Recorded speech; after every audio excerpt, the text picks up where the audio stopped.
Hello and welcome to the Lund University International Podcast. On the show, you'll hear from current students, alumni, teachers, and many more special guests as we explore what it's really like to live and study in Lund.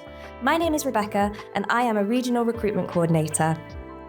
The African Research University Alliance, or ARUA scholarship program, aims to provide financial support to prospective students from Africa who demonstrate academic excellence at one of the ARUA member institutions.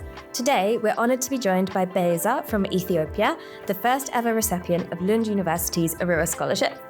Beza is currently studying Entrepreneurship and Innovation at Lund University, and in this episode, we're going to be exploring her inspiring academic and professional journey, what led her to Lund, and her experiences as an international student in Sweden. We'll also discuss her tips for future ARUA scholarship applicants and how this opportunity has shaped her goals and her global outlook. Welcome to the studio, Beza! Hey. So I just wanted to start by letting you kind of introduce yourself. Maybe you want to say a little bit about what kind of background you come from or your experience before you came to Lund, whatever that might be, professional, academic, etc. So I studied software engineering for my bachelor's degree, so 5 years of software engineering in Beza University, that's in capital city of Ethiopia. And then during this time, I did an internship in product management, which I believe is the main reason I think why I'm in entrepreneurship and innovation. And after I graduated, the first job I had was being a head of community education. That's for a company called A2SV. So it stands for African to Silicon Valley. Mm-hmm. Basically, it gathers up software engineers and it teaches students data structure and algorithm, technical and communication skills that are needed for top tech companies like Google and stuff. So that's fascinating. That's really cool. Yeah. At first I was a student. It was a boot camp. It started as a boot camp before it was a startup or a company. I did the boot camp for about 3 months. And then once I graduated, I decided to kind of take on the teacher role, and we organized this little program for the community that didn't yet join the bootcamp but are about to. So we give them lessons, peer programming sessions, contests and stuff like that. So I did that role for about 6 months, and after that I moved, in the same company I took on a product development / project leader role for a product called ScaleBridge. That product is basically a platform for high school students in Ethiopia. So we starting from customer research, ideating on the idea to developing it, we were involved. And that's pretty much around the time where I decided to move to Sweden. Okay, that's so cool. But it's clear that it makes sense that you maybe started off with that software background. And then through this platform, it seems clear why you would then be interested in entrepreneurship, for example, and innovation. So that's really cool. And then, what kind of got you thinking about Sweden or Lund? So I had a friend who studied at Chalmers. Chalmers. Yeah. So I knew that Sweden was one of my top countries. Yeah. And then I just basically Google search entrepreneurship programs in Sweden, and Thiago Mezzo, I don't know if I'm pronouncing his name right, but he's a YouTuber. He did a master's in entrepreneurship and innovation in Lund. Okay, cool. And basically he kind of broken down the whole program in 2 weeks and have videos for each week of the class. So I'm gonna have to check that out. You should from what I believe, most students, international students who've joined Lund for the entrepreneurship program have seen that. Okay, cool. It was really nice. I from watching five videos, I knew what the 5 weeks, the first 5 weeks was gonna be about. So he talked about everything, the lessons, assignments, why he joined, and it was just very nice, inspirational. So I think when I saw that, I knew that I wanted to go to Lund. Oh, that's really cool. And was there anything specific that you saw about your program that really jumped out or made you decide this is the one rather than another one, for example? Yeah. So one thing that I saw from the video, the Lund provides mentorship. So previous alumni or like experts or entrepreneurs will like be a mentor to current students. So that really sparked my interest. Another thing, it's very practical, hands-on project. Like from like the first month, you work on your project, you do customer interviews, you do different experiments, and I knew that was what I wanted to do. I wanted to be very practical. It's a 1-year program, so it's very intense. Very fast, yeah. Yeah. And since it's an entrepreneurship and innovation program, I didn't think that like most of our time should be spent like doing practical things, not like 2 years of theory. So that's why I chose. Because you've now been here for, of course, a couple of months. Have you found that like most of your fellow students are coming with like a really specific idea that they want to develop, for example? Yeah, that's the impression I get as well. Yeah, that's the keys. That wasn't the keys for me. I didn't know what I wanted. I didn't have a specific idea. Yeah. But yeah, like for the first months, it wasn't really focused on our ideas, but like getting to know each other, getting like to know some theories about entrepreneurship. So you kind of take that time to develop on an idea, and you can always join like other people's ideas. So if it's a group work, you can't do it alone. Yeah. What is the one that you're working on now?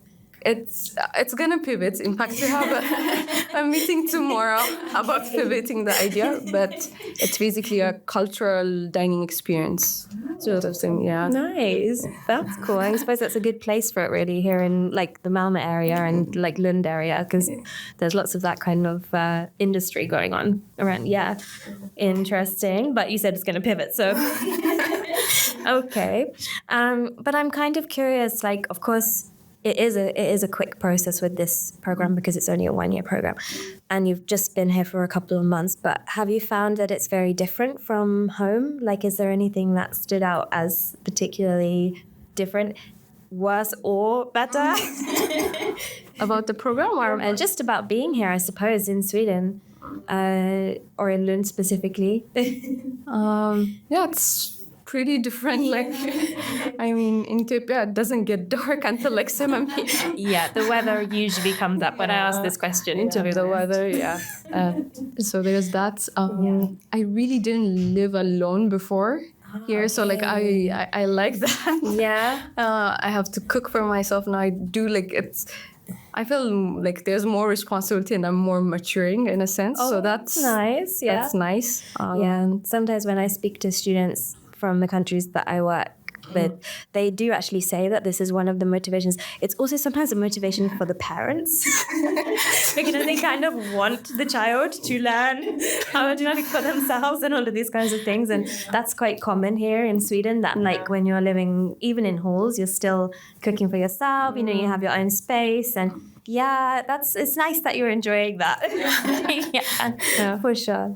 Okay, so maybe we can talk a little bit about your scholarship, because as we mentioned, you are actually the first recipient of this scholarship that we created last year at Lund University. So I want to take you back to the moment when you got the news that you received it, and maybe you want to just say a little bit about how that felt and how receiving that scholarship maybe has impacted your journey here. Like earlier, I was trying to see like the dates where like I was checking my emails. So like first the admissions result came in, right, for Lund University, and I got in. So I was happy about that, but the scholarship didn't immediately come with that admission. So I was like, I didn't get it. Like in fact, like 2 of my friends had to kind of like console me. No, maybe like, and it does say in the website that the scholarship comes in, like the scholarship results comes in like maybe a day after. Exactly. But I didn't know that, so like I didn't think I got it. I was really sad. I think like few hours later, like I received the admissions results at noon, and maybe like 6 p.m. like around that I saw the email. I didn't believe it. Like, I was shocked for the most part. I don't think I told anyone because, sure, I was applying to Sweden, but I didn't know I was going. Like, I was just applying. So I didn't really believe it. I think I told even my parents like 2 days later, I was like, I needed time to process it. So it was mainly shock and like, oh wow, this means I might actually go, you know? Yeah, exactly. What a big like moment. I always like that time of year because we do get a lot of then contact from students being like, oh, I just got in or whatever. And it's an exciting moment. But then of course I know there was probably a lot that you had to organize and everything. So it's not completely straightforward. You have to, then make your plans and stuff. And so if I hadn't received like the scholarship, like I knew I wasn't gonna go because like it was gonna be for the tuition. But like seeing that, like then that means like I will go, and that was just like a surreal moment. It was like still like when I remember it, I'm very shocked though. That's really cool. And I'm so happy that you were able to have that opportunity. So there is, of course, there are many students who are also maybe thinking about this issue of funding and maybe in a similar situation to yourself. If they went to an ARUA institution, then they have the opportunity this year to apply also. So I wondered if you had any advice to them on that application process or anything you think it would be good for them to know when they're applying. I know it's a bit hard because everybody has to be authentic to their own background and experience as well. Yeah. But like I think that's the main thing, like to be true and authentic. Like for me, I think I would say like I did better at the scholarship motivation letter than the video. Because in case anybody's listening and they don't know, there is 2 parts to the application for ARUA, which is you have to obviously submit your application and we look at the academic side of things, but also you have a letter and a short video as well. So sorry for interrupting. No worries. So like just I would say open up, like be true to yourself. Like with the letter, I remember it asks about like academic like how I was performing in academic situation, like what happened like previously and stuff like that. And now I even opened up about like there was a time where I thought being academically good was not like really the best, or like it would seek attention. So there was a time where I wasn't doing my best. Like I even mentioned that. Like I would say just open up, like be true to yourself. If you know what you're gonna do, like if you know what you want to pursue, then just like first like try to know what you want to pursue. So we think about that. So you maybe like take a day or 2 journal, see what you want to do. And like look back at your previous experiences that have kind of led you to that. Chances are like you've worked like an internship or like a job opportunity that kind of relates to what you want to do. So like with that in mind, try to like craft your like letters, your videos, like try to tell a story that kind of leads you to the future you have in mind. So I think that's such good advice. It is really nice because like it is an interesting thing in Sweden. People are interested in who you are as a person when you apply for these things. And I think with the scholarships, whether it's the ARUA one or the Lux one, you know, because they're both similar in that regard, the key thing is like showing that you're going to really make the most of the opportunity. So that story that you mentioned is so important for that, because then we understand like, okay, this is somebody who is about to take this chance. They have a goal, they have a plan, they're going to run with this, and we're going to be able to like invest some funds in them, and then they're going to, you know, do really well, basically, is what we want to see. So in case that also helps for anybody listening. But so did you find the video a bit terrifying, or was it okay? Oh, it's okay. Like it's a 1 minute video. So I think that's the nice thing. It's true. It's like summon up courage for 1 minute. Yeah, that's cool. Great. Okay. And there's a question here, because of course one of the reasons why we created the ARUA scholarship was because we want to increase this idea of collaboration with certain partner institutions and things like this abroad. So there's a question that I have for you here. How has receiving the scholarship influenced your perspective on global collaboration in education? What a big question. I don't know if you can really, I don't know if you have some thoughts on this, because I suppose every individual will have their own experience of that.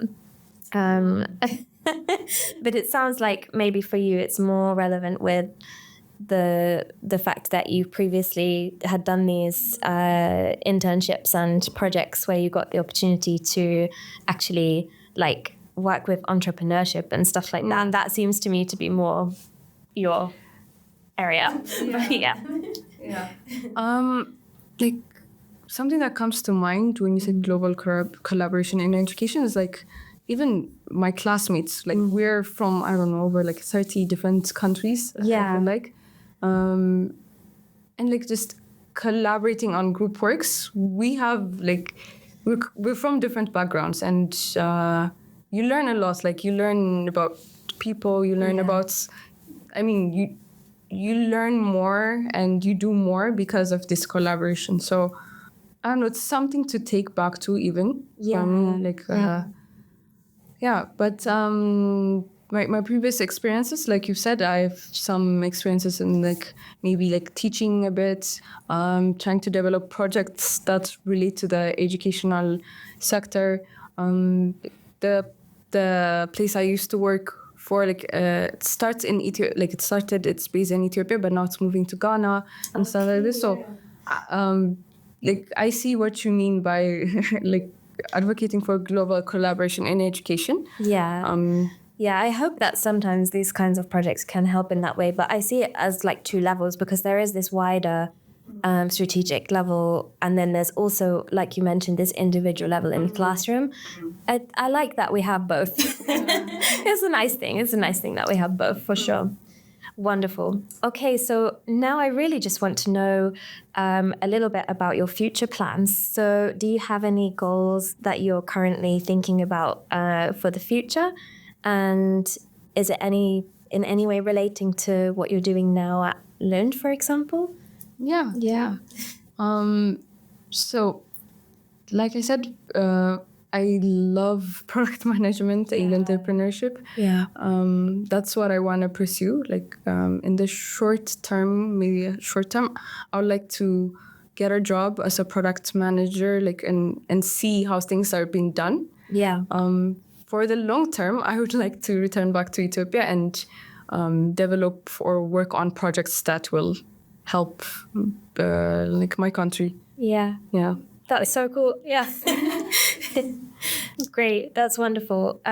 Is there anything else that you want to add? Just try your best. Don't quit. Don't give up in the middle. Just be true to yourself. Try to apply it on time. Don't just delay it. Yeah, that's some really nice advice. And I'm sure that there's going to be people listening who feel pretty inspired, and hopefully they will also apply for this scholarship, and hopefully we get to greet them next year. And thank you so much again for joining us today. It was really nice to chat to you. Thank you for having me. Thank you so much for listening to this episode of the Lund University International Podcast. If you're interested in learning more about Lund University, you can go to our website, lunduniversity.lu.se. You can also follow us on social media, on Instagram, Facebook, and X, and you can chat with current students on Unibuddy. Don't forget to subscribe, and we look forward to bringing you a new episode very soon.